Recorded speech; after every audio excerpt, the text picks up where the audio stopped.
Hey guys, welcome back to my channel. This is Tom over here on the Space Coast of Florida. And man, I've got some great news coming out of Iraq today. It's hard to keep up on it. So before we do anything, I'm not a financial advisor and I'm not here. I don't know what your situation is. So make sure you do your research before you invest in anything and make sure you understand the risk, okay? So that out of the way, I'm not a CPA either. I'm not a financial advisor. I'm not a fiduciary. I'm an investor, okay? And this is what I do. So I'm going to get right to it. Today is Sunday, August 23rd. It's 4:20 in the evening, 4:20 in the afternoon. Been a really busy day here today, and mainly just packing stuff up because I'm ready to move. And I'll leave that for another day. But I just kind of wanted to go over some of these news stories that have been popping up over the last couple of days. So I've just been posting them on X as they come up, and I think I'm up to about 12. So I'm just going to start rattling some of these off because, man, my mind is just blown here, okay? So I want to start with last night, and forgive me while I do my weird eye thing. Let's see. So Iran has officially authorized Iraqi oil tankers to pass through the Strait of Hormuz following repeated diplomatic requests from Baghdad as the closure of strategic waterways disrupted Iraq's crude exports and government revenues. You got to think about how quickly their revenue just collapsed once we started taking on Iran. Okay, so there are a lot of people that are just saying, "Oh, well, Iran can't authorize anything," and I'm like, "Well, you know what? The oil tankers haven't been able to get through." So guess what? Up 400% since yesterday, which is pretty awesome. So. Another article, these are from yesterday, since I did my last video, which no one's getting access to. But the land of Iraq is rich in its resources found in its depths, represented by oil and other minerals, and on its surface, represented by agriculture, and we are working to invest in these resources in a way that achieves development in Iraq.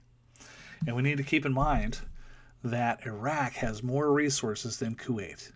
And Kuwait, the Kuwaiti dinar, if you look it up, KWD is trading at $3.26 per dollar. It's pegged to the dollar at 3.26.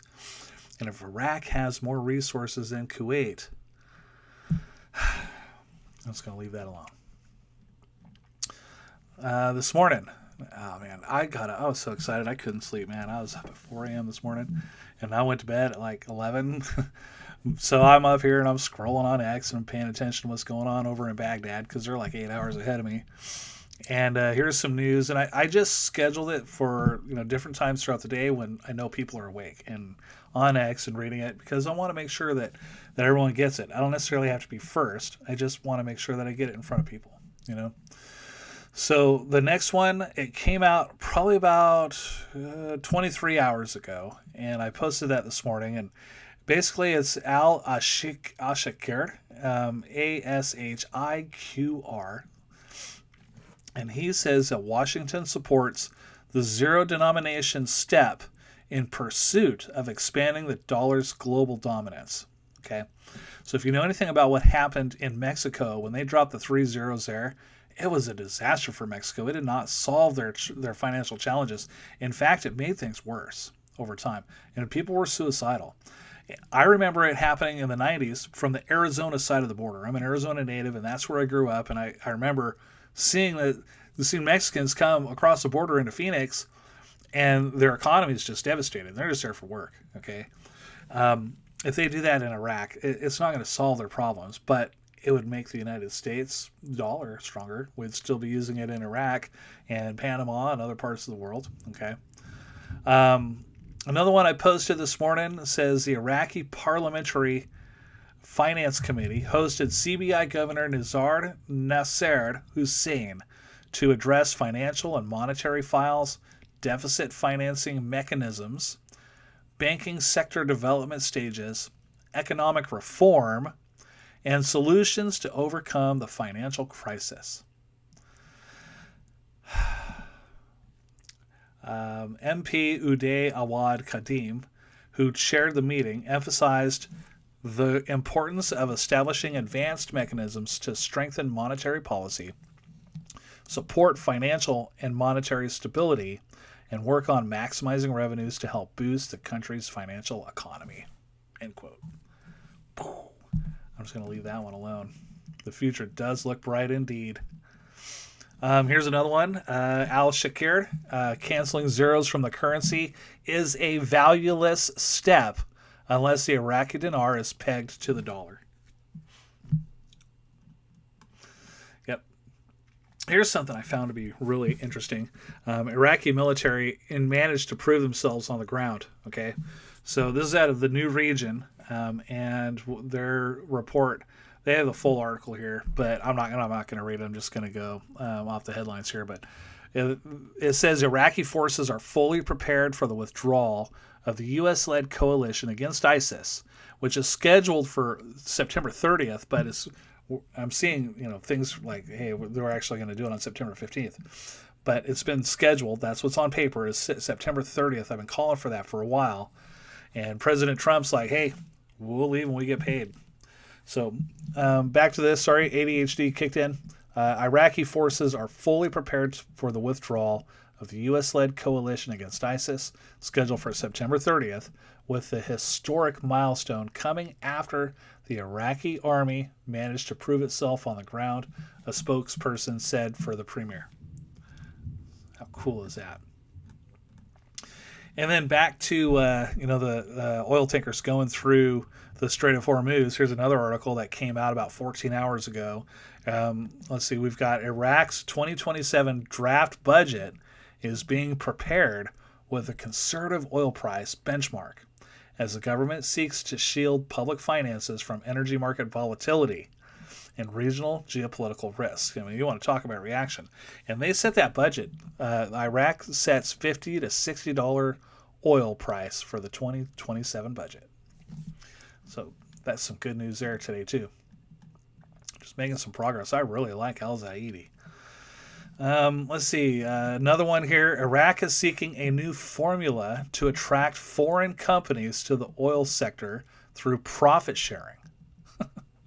Will the new mechanism succeed in increasing investment and production? And here's probably my favorite one from today. The CBI implements advanced mechanisms to control liquidity and optimize policy interest rates. So this comes straight from Channel 8 English, because, I don't speak Arabic. During the meeting, the Iraqi Parliamentary Committee, the CBI governor detailed the bank's monetary policy direction for upcoming fiscal years, outlining mechanisms to maintain monetary stability, manage liquidity, and enhance the role of the policy interest rate, explaining the impact of monetary policy on economic activity and the importance of a gradual transition to support the real economy, end quote. That gradual transition, I don't think that's going to happen. The CBI has a history of doing things overnight, right? We'll just wake up one day, we'll have a new rate. They've done it so many times before.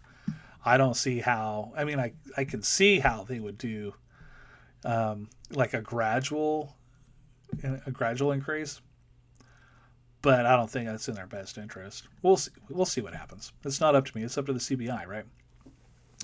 Another one out of Iraq today, the CBI governor Nazar Nasser Hussein met with Iraqi's parliament deputy speaker to discuss several economic and monetary files, where Adnan Fahan al-Dulaimi, I'll get that down, stressed that economic policy must proactively anticipate risks other than relying on reactive temporary measures to ensure market stability, currency strength, and banking confidence. Man, that's such big news, Let's see. The Central Bank of Iraq, Governor Nasser on Sunday said that the country's reserves have fallen to around $31.5 billion US dollars as the Iraqi economy struggles amid regional tensions. Here's another good one. Speaker of the House of Representatives, Mohammed al-Halbousi, affirms the Parliament's support for the visions and orientations adopted by the central bank to enhance monetary and financial stability and develop the performance of the banking sector. So, I mean, these guys are on it, man. These guys are absolutely on it. And I'm really surprised that they haven't done anything yet with the rate. Really surprised that they haven't made any announcements today. I mean, those are a lot of announcements, but nothing official as far as the new real effective exchange rate. So, anyways, that's all I have for today. I am probably going to become a ghost when all this takes off. Who knows? I might even become a ghost this week, anyways, just because I got to move, and I'm looking forward to that. I'll try and get to our new location before my daughter has to start school. And we homeschool, so we can do whatever, but there is a class she's interested in taking, and I want to try to get that for her, you know? So anyways, God bless. Hope you guys have a great week ahead, and we'll talk again soon. Take care.